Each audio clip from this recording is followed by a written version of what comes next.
விடிய தருவோம் சொன்னாங்க. என்ன சொன்னாங்களா? இல்லப்பா, ஒரு பெட்டியை ஒண்ணு வைப்பாங்க. அங்க பாத்தீங்கன்னா எதிர்கட்சி, அன்னைக்கு எதிர்கட்சி தலைவர், இந்த பெட்டி என்ன தெரியுமா? பாருங்க அந்த பெட்டியை காமிச்சு, இந்த பெட்டியை யாரும் திறக்க மாட்டாங்க, யாரும் திறக்க மாட்டாங்க. நானே போட்டு போடுவேன். நீங்க மனு போடலாம். போட்ட அந்த மனுவை ஒரே மாதத்தில் தீர்வு காண்போம். நான் தான் திறந்து பார்க்க போறேன். போட்டீங்களா? எல்லாம் போட்டீங்கன்னா போடுறாங்கன்னா வந்து போடுங்க அப்படின்னா போட்ட பிறகு பூட்டை போடுவாங்க. இந்த போய் போடுவார்.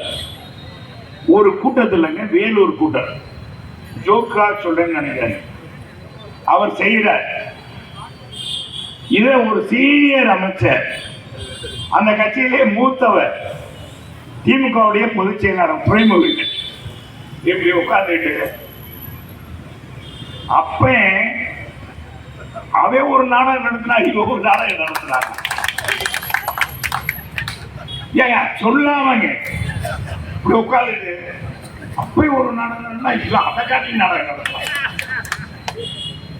அப்படின்னு சொல்லாம சொல்லி கேள்விப்பட்ட சிரிக்கிற, பேசாம சிரிக்காம அப்படியே அடக்கிட்டு, அதான் அந்த சீனியர்.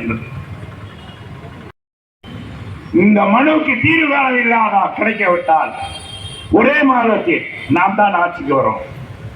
ஒரே மாதத்தில் உங்களுக்கு தீர்வு கிடைக்காவிட்டால் நேரடியா வாங்க. ஏங்க நேரடியா வாங்க, நேரடியா வந்து என் அலுவலகத்துக்கே வரலாம். முதலமைச்சர் கோட்டைக்கு வாங்க, என் அலுவலகத்துக்கு யார் வேணாலும் வரலாம். எப்படி பாருங்க, முன்னால கல்பாலம் இருக்கு இல்லையா? கல்பாலம் நிறைய பேருக்கு தெரியாது. அந்த கல்பாலத்துல லேகியம் வைக்கிறவங்க இருப்பாங்க. எப்ப அந்த லேகியம் வைக்கிறீங்க, அதுல பார்த்தீங்கன்னா நிறைய மருந்து வச்சிருப்பாங்க. பாட்டில் பாட்டிலா வச்சிருப்பாங்க. பாட்டில் பாட்டிலா வச்சு இந்த லேகியத்தை சாப்பிட்டா இன்னது கிடைக்கும், இது சாப்பிட்டா வீட்டுல சோகமா இருக்கும், மனதை திருத்தப்படுத்தலாம், அது பண்ணுவோம். என்கிட்ட எல்லா வகையான மருந்து சாப்பிடுங்க.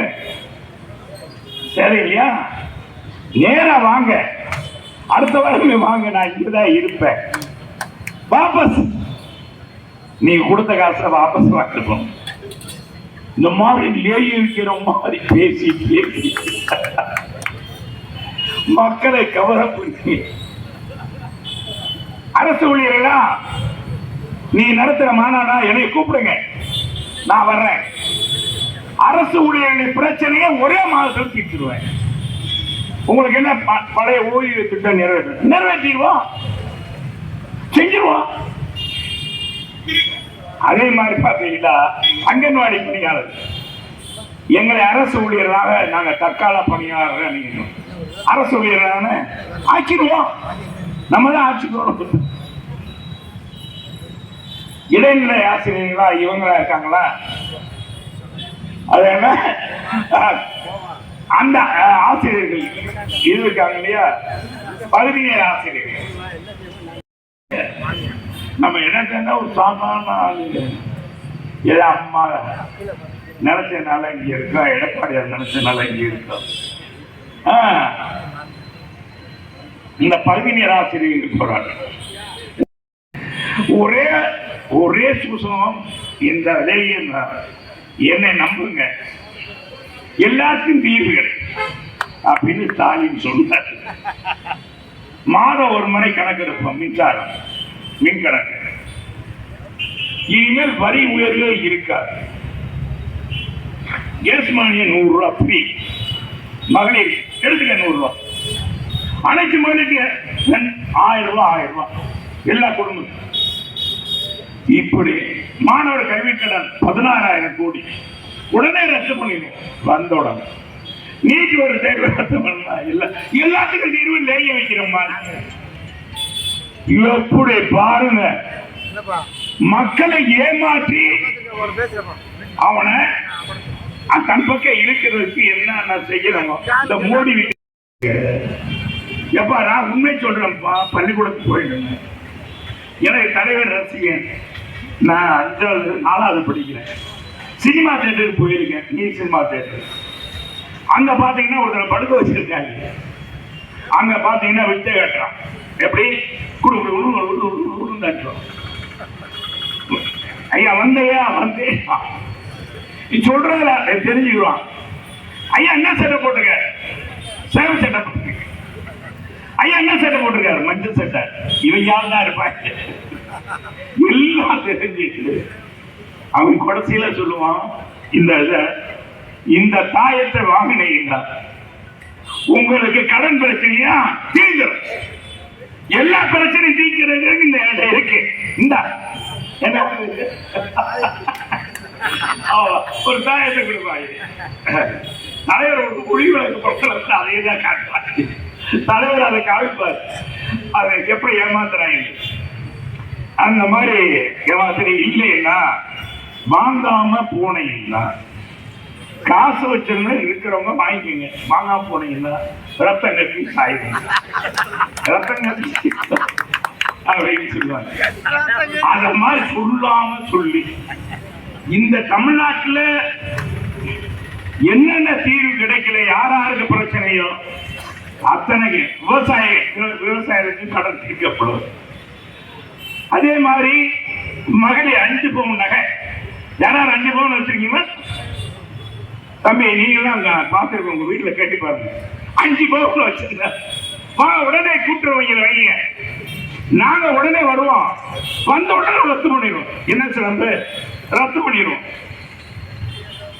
ரத்து பண்ணி உங்களுக்கு நீ கடனை கட்ட வேண்டும். இப்படி சொல்லி ஆட்சிக்கு வந்து 4 வருஷம் ஆச்சு. என்னடா முன்னேற்றம்னா மகன் துணை முதலமைச்சர் ஆயிட்டான். இதே ஆட்சியில் என்ன சொன்னாங்க? இவரை ஸ்டாலின் கேட்கிறாங்க, நம்ம முதலமைச்சர் அப்பா நம்ம முதலமைச்சர் கேட்கிறாங்க, முதலமைச்சர் அவர்களே நீங்கள் உங்க அப்பாவுக்கு பிறகு ஆட்சிக்கு கட்சியில வந்திருக்கீங்க. உங்களுக்கு பிறகு உங்க குடும்பத்தில இருந்து யாராவது சொல்லுவாங்க? ஒரு கேள்விதான் கேட்டாங்க. இந்த இங்க நம்ம இங்க இருக்காங்க, ஏதாச்சும் சொன்னா எடுத்து அதை மட்டும் போட்டு விட்டுறாங்க, நம்மளை மாட்டி விட்டுருவாங்க. சிரிச்ச மாடிக்கிட்டாப்பா இருக்காங்க. இந்த வீடியோ கேமராமேன்லாம் சிரிச்ச மாடிக்கு தான் பேசுறாங்க. பார்த்தா சரி அப்ப இவங்கெல்லாம் தப்பு பண்ணுவாங்களா? இவங்களாம் நம்ம எதுனாலும் பேசலாம், நமக்காக சாதமா ஒரு இது பண்ண மாட்டாங்க. எதை விட்டனா அதை மட்டும் பிடிச்சிக்கிட்டு பார்த்தா அதுல பார்த்தா டிவியில அதான் ஓடிக்கிட்டு இருக்கும். பார்த்தா டிபேட் அதான் போடிக்கிட்டே இருக்கு. அது மாதிரி இவங்க என்ன, இந்த ஆட்சியில எதுவுமே சரியில்லை. அதுல என்ன சொன்னாருன்னா, எனக்கு பிறகு அவர் யாரும் கேட்கல, உங்க குடும்பத்துல யாராச்சும் வருவாங்களான்னு தான் கேட்கிறாரு. அப்படிதான் கேட்டார். அப்ப அவர் என்ன சொன்னாரு? நம்ம முதலமைச்சர் எல்லா சப்ஜெக்ட் அவர் பேசிட்டாரு. உங்களோட கொஞ்ச நேரம் நான் பேசணும்ல. என்ன சொல்றீங்க? என்ன சொல்லணும்னா என்ன? இந்த ஆட்சியுடைய எதுக்காக இந்த ஆட்சியை மாத்தணும்னு நினைக்கிறோம்? எப்ப நல்ல ஆட்சி நடக்குதா? சட்டம் ஒழுங்கு பேணி காக்கப்படுதா? மக்கள் சுபிச்சமா இருக்கிறாங்க? விலைவாசி குறைஞ்சிருச்சா? குறைஞ்சிருக்கா? எந்த வரியும் ஏத்தலையா? நம்ம முதலமைச்சர் சொன்ன மாதிரி செஞ்சாரா அப்படின்னு பார்த்தா அவர் சொல்றாரு பாருங்க. அவர் கேள்வி கேட்டது அந்த ஊடகவியல கேட்கிறார். நெறியா என்ன கேட்கிறார்? சார், உங்களுக்கு பிறகு உங்க கட்சியில உங்க குடும்பத்துல யாராச்சும் பொறுப்பு கூறணும்? நெவர், இல்லவே இல்லை. எனக்கு பிறகு என் மகனும் என் மருமகனும் என் குடும்பத்தில் யாரும் இருப்போம் கிடையாது. இதே வாய் தான். அதே உதயநிதி இப்ப துணை முதலமைச்சர் இருக்கார் தம்பி உதயநிதி. தம்பின்னு சொன்னாலும் யாரு கூட தம்பின்னு சொன்னார் உதயநிதி செல்லூர்ல.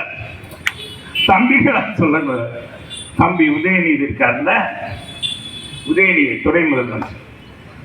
அவர்கிட்ட கேட்கிறாங்க, நீங்க இனி ஆட்சிக்கு வந்தா, இல்ல இந்த கட்சி ஆட்சிக்கு வந்தா நீங்க தேர்தலில் போட்டிடுவீங்களா? கட்சியில வருவீங்களா? என்னங்க நீங்க இந்த கட்சியில தியாகம் பண்ணவங்க இருக்காங்க, எப்படி பேசுறாங்க பாருங்க. எப்ப அவங்க குடும்பத்துக்கு வந்த காலப்பா அவங்க குடும்பத்துக்கு வந்ததே அது. இதைத்தான் துறைமுறையில் சிரிக்காம பேசிக்கிட்டு இத்தனை அவர் உள்ள அடைக்கிட்டார்.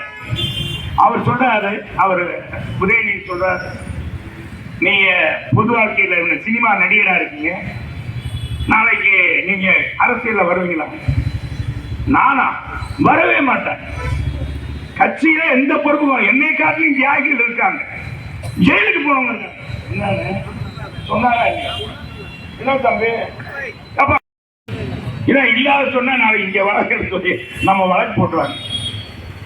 உண்மையை தான் சொல்றேன். உதயநிதி சொன்னாரு, இந்த கட்சியில நான் பதவி இல்லாம எங்க என் குடும்பத்துல, எங்க குடும்பம் திமுக குடும்பம் தான், அதுல இருந்தா பதவிக்கு வரணும்னு இது இருக்கா, வரம் இருக்கா?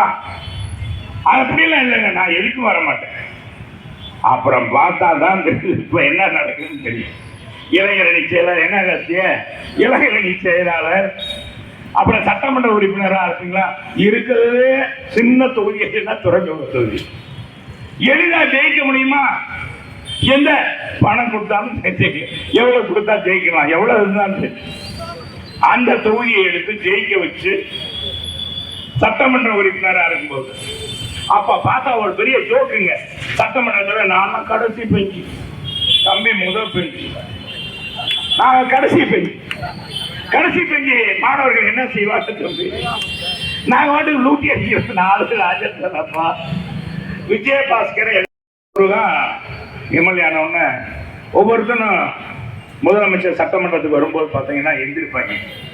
இந்த மத்திய முன்னாள் இருக்கிறவங்க அமைச்சர்ல எந்திரிக்க மாட்டாங்க. சத்தியமா சாச்சாச்சா மீனாட்சி பொதுவா எங்க அம்மாவுக்கு பொதுவாப்பா யாரும் எந்திரிக்க மாட்டாங்க. அவங்க உட்கார்ந்து இருப்பாங்க. 1-2 பேர் மகேஷ் எந்திரிப்பாரு, எழிலரசன் அவர் எந்திரிப்பாரு, அப்படி ஒரு 4-5 பேர் உதயா இவங்க எல்லாம் எந்திரிப்பாங்க. வாங்க வாங்க இவரு அப்படின்னு அப்படி இப்படி இப்படின்ட்டு வந்து பவ்யமா அங்க உட்காந்துருவாரு. பிடிஆர் நம்ம தம்பி பிடிஆர் 6 பேர் பேச்சாப்பா முழவு தன் வாயால் கெடுன்னு சொல்லுவாங்க. ஒரே ஒரு டேப்பு, அந்த டேப்ல 30,000 கோடி 2 வருஷத்துல சம்பாதிச்சுட்டாங்க. அது எப்படி ஒயிட்டாக்குறதுன்றத யாரோ தன் இவர்கிட்ட கேட்கல. இவர் ஒரு அக்கௌண்டன்ட், உலக மேகாவி யாரு பிடிஆர் சொல்லியிருப்பார். இது நம்ம முதலமைச்சர் தான் சொன்னார், பாராட்டினார். உலகத்தின் நிதியை சரியாக ஆளுமை பண்ணக்கூடிய ஒருத்தர் தான் நான் நிதியமைச்சரா பண்றேன். நான் பெருமைப்படுறேன். யாரப்பா? நம்ம ஊருக்காரு பிடிஆர் பங்கல் தியாகராஜன், பங்கல் தியாகராஜன். அவரை சொல்றாரு. சொல்லிட்டு அவர் சொன்னார், இந்த வார்த்தையை பேசினாரு இல்லையோ, இன்னைக்கு கடைசி அமைச்சர் அப்பா இருக்கிறதே துறைக்கு மோசமான துறை. அதை கொடுத்து உட்காந்து அட்ரஸ் இல்லாம ஆகிட்டாங்க. அந்த குடும்பத்துடைய நிலையை இதெல்லாம் இப்படிலாம் இருக்கு. ஏற்ற மாட்டான்னா 3 தடவை மின்கட்டணத்தை ஏற்றிட்டாங்க, பால் விலையை ஏற்றிட்டாங்க. எதை ஏற்றாம இருக்காங்களாங்க? ஏப்பா பால் விலை குறைஞ்சிருக்கா? முருகா குறைஞ்சிருக்கா? ஆட்சி வந்தோன்னு பால் விதவிதமா விற்கிறாங்க, விதவிதமா வளர்க்கல. இந்த மாதிரி விற்கிறாங்க. ஆட்சி வந்ததுல இருந்து பாத்தீங்கன்னா விலைவாசி எல்லாம் பின்னம் இருக்கு. முதலாளி கூட இவங்க பக்கம் இருக்காங்க. நிதினா கொண்டு போய் கொடுத்துட்டு வந்துடுறாங்க. அதுக்கிட்ட அம்மா நிதியே வாங்க மாட்டாங்க. பார்த்துருக்கீங்களா? ஏன்னா அவன்கிட்ட நிதி வாங்கினா அவனுக்கு ஏதாவது சலுகை செய்யணும். இத்தனையும் செய்யாம இது செய்யணும் அவன் எதிர்பார்ப்பான். ஆனால் செய்யத்தான் ஆகணும். அதுக்குதான் வாங்க மாட்டாங்க. அது குறிப்பிட்ட யாரு நிதி கொடுக்குறான்னு பார்த்து தான் வாங்குவாங்க. முதலமைச்சராக இருக்கும்போது கட்சிக்காரன் யாருக்கு நிதி வாங்குவாங்க, ஆனா அங்க வாங்க மாட்டாங்க.